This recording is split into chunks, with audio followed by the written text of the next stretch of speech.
আসসালামু আলাইকুম। স্বাগতম সবাইকে আমাদের ইউটিউব চ্যানেলে দ্য হরর ইউনিভার্স বা তুষার থেকে। আমি তুষার আছি আপনাদের সাথে। কেমন আছেন আপনারা? আমাদের এই চ্যানেলে প্রতিটি ভিডিওতে আমরা নিয়ে আসবো আপনাদের জন্য এক নতুন ভয়ানক দুনিয়া। যদি আপনি এখনো সাবস্ক্রাইব না করে থাকেন তাহলে দেরি না করে সাবস্ক্রাইব করে ফেলুন এবং সেই সাথে বেল আইকনটি অন করে দিন যেন কোনো ভিডিও মিস না হয়। এবং আপনাদের কাছে কোনো ঘটনা থাকলে অবশ্যই আমাদের ইমেল করুন। আমাদের ইমেল হলো aw.tushar@gmail.com। ভয়ের জগতে পা রাখার জন্য প্রস্তুত তো? তাহলে চলুন শুরু করি। আজকের এই রহস্যময় ঘটনাটি আমাদের পাঠিয়েছেন জাহিন ইসলাম ভাই। জাহিন ইসলাম ভাই যেভাবে পাঠিয়েছে সেভাবে বলার চেষ্টা করব। আমি যে ঘটনাটি বলছি সেটি খুব সাম্প্রতিক কালের ঘটনা। ঘটনাটি আমার এলাকার বাড়িকে কেন্দ্র করে। তবে বাড়িটিকে ভুতুড়ি বাড়ি ভাবার কোনো কারণ নেই। বাড়িটি নির্মিত হয়েছে মাত্র 10 থেকে 12 বছর আগে। বাড়িটির অবস্থান মাগুরা জেলার নূরপুর নামক গ্রামে। কুয়েত প্রবাসী একজন ধনী লোক শখের বশে বাড়িটি বানিয়েছেন, কিন্তু তিনি এই বাড়িতে খুব একটা থাকার সুযোগ পাননি। শুধু ঈদের সময় 15 থেকে 20 দিনের জন্য তার পরিবার নিয়ে বাড়িটিতে থাকেন, আর সারা বছর বাড়িটি ফাঁকা থাকে। বলা যায় সেই বাড়িটি গ্রামের একদম শেষ বাড়ি, কারণ গ্রামের বাড়ি আশেপাশের দীর্ঘ জায়গাতে আর কোনো বাড়ি নেই। চারপাশে ধানের জমি আর মাঝখানে উঁচু দেয়ালে ঘেরা সেই বাড়ির ভিতরে সুইমিং পুল আকৃতির একটি পুকুর রয়েছে। বাড়ি দেখাশোনা করার জন্য পাশের গ্রামে একজন অবসরপ্রাপ্ত পুলিশকে দারোয়ান হিসেবে নিয়োগ দেওয়া হয়েছে। দারোয়ান বাড়িটিকে নিজের মতো করে সাজিয়ে গুছিয়ে রাখতেন। আমাদের গ্রামে সন্ধ্যা 8:30 বাজলেই আর যে যার ঘরে ফিরে যায়। 9টা বাজলে পুরো গ্রামে নীরবতার হাতছানি নেমে আসে। যে বাড়ির কথা বলছে সে বাড়ির সামনের রাস্তা যে সন্ধ্যা 7টার পর আর কাউকে পাওয়া যায় না। এমন নীরব পরিবেশ থেকেও বাড়িটিকে আমাদের কাছে কখনো ভূতের বাড়ি মনে হতো না, কারণ বাড়ির সুদৃশ্য দরজায় অনেকগুলো রঙিন বাতির আলো জ্বলে, যে আলোতে বাড়ির বাইরের অংশ আলোকিত হয়ে থাকতো।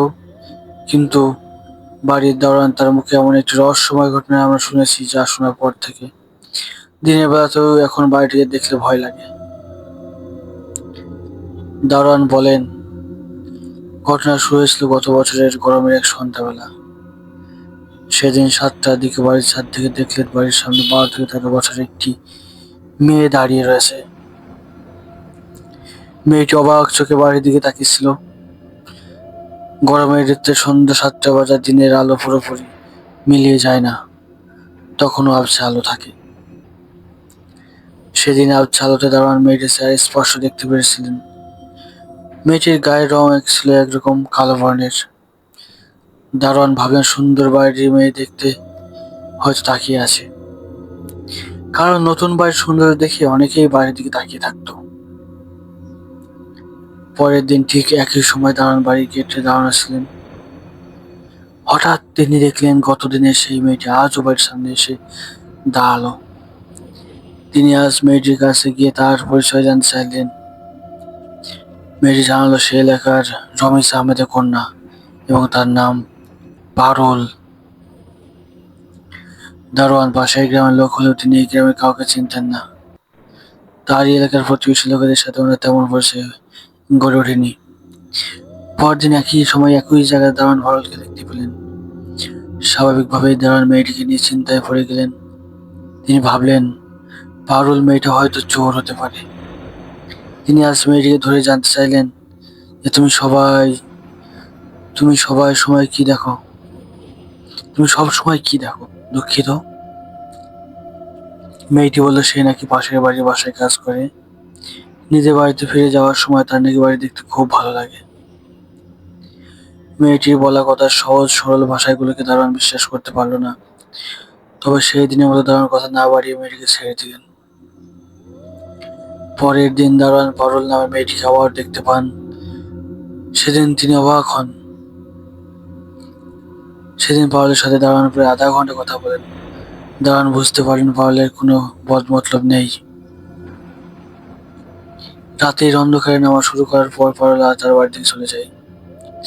পারুল চলে যাবার পর সেই রাতে দারুণ কিছু বিচিত্র অভিজ্ঞতার সম্মুখীন পড়েন। তিনি শুনতে পেলেন বাড়ির বাথরুম থেকে একটা বাচ্চার হাসির শব্দ ভেসে আসছে। বাথরুমে গিয়ে দেখলেন পানির ট্যাপ থেকে পানি পড়ছে। দারোয়ান ভাবলেন তিনি হয়তো ভুল করে ট্যাপ খুলে রেখে গেছেন। মাঝরাতে দারোয়ানের আবার ঘুম ভাঙল বাথরুমে পানি পড়ার শব্দে। দারোয়ান এবার ভাবলেন পানির টব হয়তো নষ্ট হয়ে গেছে। পারুলের সাথে পরের দিন দারোয়ানের দেখা হলো। পারুল জানতে চাইলেন তিনি একা এত বড় বাড়িতে থাকতে ভয় পান কিনা। দারোয়ান পারুলের কথা শুনে হেসে উড়িয়ে দিলেন। পারুল যাবার আগে দারোয়ানকে সতর্ক করে দিয়ে বলল, এই বাড়িতে 7 নামে 2 বছরের একটি মেয়ে শিশু বাস করে। এই শিশুটি 7 বছর আগে পানিতে পড়ে মারা গেছিলেন। দারোয়ান মনে করলেন পারুল তার সাথে কৌতুক বা ভয় দেখানোর জন্য কথাগুলো বলছে। পরের দিন আকাশে মেঘ জমতে শুরু করলো। বিকালে 5টা বাজার আগেই ঘন মেঘের কারণে সন্ধ্যাবেলার মতো অন্ধকার নেমে এলো। বৃষ্টি আসবে বলে দারোয়ান সবগুলো জানালা বন্ধ করে দিয়ে বারান্দায় দরজা বন্ধ করতে দোতলায় গেলেন। বারান্দায় দরজা বন্ধ করতে যেয়ে হঠাৎ দারোয়ান দেখলেন নিচে একটা ছোট্ট বাচ্চা মেয়ে হাঁটছে এবং বাচ্চাটার গায়ে কোনো কাপড় ছিল না। 2 বছরের অপরিপক্ক বাচ্চাটি যেভাবে হাঁটে ঠিক সেভাবেই হাঁটছে। দারোয়ান ভাবলো হয়তো পাশের বাড়ি কোনো বাচ্চা খেলতে খেলতে এখানে চলে এসেছে। হাঁটতে হাঁটতে বাচ্চাটি পুকুরের দিকে এগিয়ে যাচ্ছিল।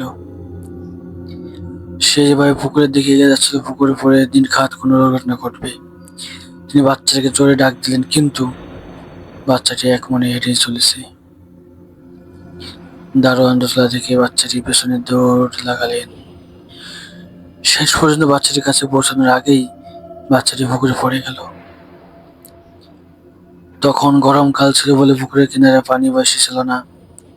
দারোয়ান লাফ দিয়ে পানিতে পড়ে অগভীর পানিতে বাচ্চাটাকে খুঁজতে লাগলেন। তারপর তিনি দেখলেন বাচ্চাটি পুকুরের মাঝখানে ভেসে উঠল। মৃত মানুষ যেভাবে ভেসে ওঠে, স্থির হয়ে যায়, ঠিক তেমনি দারোয়ান দ্রুত মাছ পুকুরে সাঁতারে গেলেন। কিন্তু পুকুরের মাঝে বরাবর যেয়ে তিনি টের পেলেন কেউ একজন তার পা ধরে গভীর পানির দিকে টেনে নিয়ে যাচ্ছে। তো তিনি বুঝতে পারলেন যে হাত ধরে টানছে, সে হাতগুলো ছোট বাচ্চার মতো। কয়েক সেকেন্ড পর তিনি টের পেলেন তাকে শুধু একজোড়া হাত টানছে না, মনে হলো 4-5 জোড়া নরম কোমল হাত নিচের দিকে টেনে নিয়ে যাচ্ছে। দারোয়ান ভয় পেলেন, জোরে পা নেড়ে এতগুলো বাচ্চাকে ছড়িয়ে পানির উপরে ভেসে উঠলেন। পানির উপরে ওঠার পর তিনি সেই বাচ্চাটিকে পুকুরের ঘাটে উঠে হেঁটে যেতে দেখলেন। কিছু সময় পর ঝুম বৃষ্টি হলো। দারোয়ান বাচ্চাটির কথা ভেবে কিছুতেই বুঝতে পারছিল না বাচ্চাটি কি তার মনের ভুল ছিল, কিন্তু মনের ভুল দেখে তো আর এত দীর্ঘ সময় থাকা যায় না। সন্ধ্যায় আবার দারোয়ানের সাথে পারুলের দেখা হয়। দারোয়ান খেয়াল করলেন পারুলের চোখে মুখ শুকনো। শীতকালে যেমন মানুষের ত্বক শুষ্ক থাকে ঠিক তেমনই তার ত্বকেও যেভাবে ফেটে গেছে। অথচ সেদিন ছিল বৃষ্টি ভেজা আর্দ্র আবহাওয়ার দিন। দারোয়ান আগের দিন দেখা বাচ্চাটির কথা বললেন পারুলকে। দারোয়ান বাচ্চাটির ঘটনা বলার পরে পারুল অদ্ভুতভাবে মৃদু হাসল, যেন কিছুই হয়নি। তারপর বলল, আপনি যে দেখেছেন সেটাই বাড়িরই অংশ। আপনি বিশ্বাস না করলেও এখানে আরো অনেক কিছু আছে যা আপনি এখনো জানেন না। দারোয়ান কিছুটা চমকে গেল। সে জিজ্ঞাসা করলো, তুমি কি এসব জানো? এই বাড়িতে কি আসলেই কিছু আছে? পারুল একদম নিরুত্তর ভাবে বলল, সাথী যে বাচ্চাটি 7 বছর আগে মারা গেছিল সে এখন এই জায়গাতেই আছে। আর সে এখানেই, তার সাথে আরো আছে যারা আপনাকে মাঝে মাঝে তাদের উপস্থিতি জানান দেবে। আপনি যদি আরো সময় থাকেন দেখবেন কিভাবে তারা আস্তে আস্তে আপনার সাথে কথা বলবে। দারোয়ান পুরোপুরি বিভ্রান্ত হয়ে পড়ল। সে বুঝতে পারলো না মেয়েটি তার সাথে মজা করছে নাকি সত্যি কথা বলছে। তখন পারুল একটু এগিয়ে এসে বলল, আপনি কি জানেন আমি নিজেও আপনাকে সতর্ক করতে এসেছি, কারণ এই জায়গায় যারা বেশি দিন থাকে তারা সাধারণ জীবনযাপন করতে পারে না। দারোয়ান ভয় পেতে শুরু করলো। সে সারা রাত ভাবতে লাগলো পারুলের কথা। রাতে আবার সে একই রকম শব্দগুলো শোনা গেল। বাথরুম থেকে পানির ট্যাপের শব্দ, যেন কারো হাসির আওয়াজ ভেসে আসছে। সে ভাবলো আবারও ভুল হচ্ছে নাকি সত্যি কিছু আছে। তবে এবার ভয় তাকে গ্রাস করে। পরদিন দারোয়ান পারুলের কথা শুনে খুব সতর্ক বাড়ি ত্যাগ করার সিদ্ধান্ত নিল। বাড়ির মালিককে ফোন করে বলল, এখানে কিছু সমস্যা আছে, আমি আর থাকতে পারবো না। মালিক তার কথা শুনে কিছুটা আশ্চর্য হলে বিশেষ করে কিছু বললেন না, শুধু ধন্যবাদ জানালেন। দারোয়ান গ্রামের বাসিন্দাদের জানালো এবং কিছুদিন পর বাড়িটি পুরোপুরি পরিত্যক্ত হিসাবে পরিগণিত হতে লাগলো। বাড়ির মালিক আর ফিরে আসেনি, আর সেই সাথে বাড়িটি এখন গ্রামের কাছে একটি অমীমাংসিত রহস্য হয়ে পড়ে রয়েছে। ঘটনা এই পর্যন্তই ছিল। ঘটনাটি যদি সবার ভালো লাগে অবশ্যই আমাদের চ্যানেলকে সাবস্ক্রাইব করবেন এবং লাইক শেয়ার করতে ভুলবেন না। সকলকে ধন্যবাদ। আসসালামু আলাইকুম ওয়া রাহমাতুল্লাহি ওয়া বারাকাতুহু। আল্লাহ হাফেজ।